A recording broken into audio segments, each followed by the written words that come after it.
Buongiorno, ben ritrovati all'appuntamento con l'informazione di Prealpina.it. Il PM della DDA di Milano, Cecilia Vassena, ha chiesto ai giudici di Busto Arsizio l'ergastolo con isolamento diurno per 5 persone accusate dell'omicidio di Cataldo Aloisio, ucciso il 27 settembre del 2008 a Lonate Pozzolo. Si tratta di Vincenzo Rispoli, a suo carico sentenze definitive in quanto boss dell'Andrina di Lonate e Legnano, poi Silvio Farao, Vincenzo Farao, Cataldo Marincola e Francesco Cicino. Non aveva paura, era molto critico nei confronti del suo ambiente, quel che aveva da dire lo diceva in faccia. Così ha ricordato il PM per individuare il movente del delitto. Aloisio era sposato con Elena Farao, ma non sembrava nutrire riverenza nei confronti del suocero e dei cognati. Mia moglie è una donna d'oro, ripeteva, se non fosse per lei prenderei un mitra per i suoi parenti. E un ampio servizio su questa vicenda è disponibile sulla Prealpina di oggi, in edicola e sui supporti digitali. Restiamo sulla cronaca, ma con una notizia decisamente più leggera che arriva da Uboldo. Un anziano stava camminando per strada quando ha notato per terra un contenitore in pelle, lo ha aperto e ci ha trovato dentro svariati monili d'oro. L'uomo ha subito consegnato il tutto alla polizia locale, che a sua volta si è rivolta a un gioielliere per una valutazione. L'esperto ne ha confermato il valore, stimandolo in alcune migliaia di euro. Sulla vicenda non trapelano maggiori dettagli, però, proprio perché gli agenti della polizia locale aspettano che il legittimo proprietario si faccia avanti e fornisca dettagli precisi per la riconsegna.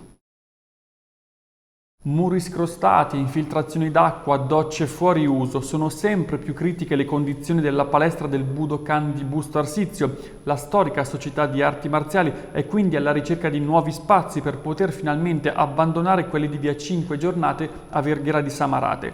Gli atleti che avrebbero dovuto allenarsi qui sono costretti a emigrare nei comuni limitrofi e non si sa ancora per quanto tempo. La cosa peggiore è la mancanza di certezze e prospettive, ha detto Anna Gomiero, segretaria del Budokan. Ci hanno detto che dovevano fare lavori, ma non conosciamo le tempistiche. Nel frattempo non ci è stata data alcuna alternativa.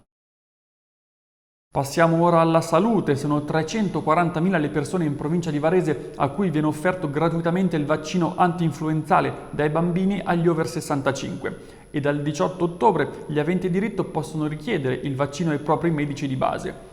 L'offerta gratuita del vaccino sarà estesa a partire poi dal 22 novembre anche ai 60-64 anni sani, gestiti prioritariamente dai medici di base, e ad altre categorie come donatori di sangue o conviventi con soggetti a rischio. Infine i dati sull'andamento del Covid. A fronte di 105.469 tamponi effettuati, ieri sono stati 288 nuovi positivi accertati in Lombardia, con un'incidenza quindi dello 0,2%. Diminuiscono i ricoveri nei reparti, 297 in tutto con 3 dimissioni, mentre salgono lievemente quelli in terapia intensiva, 56 con 2 nuovi ingressi. I decessi sono stati 4 e per quanto riguarda le singole province, i nuovi casi accertati sono stati 92 a Milano, di cui 31 a Milano città, a Bergamo 33, a Brescia 44 e a Varese 5. E questa era l'ultima notizia. L'appuntamento con l'informazione di Prealpina.it torna come sempre questa sera alle 19. Una buona giornata.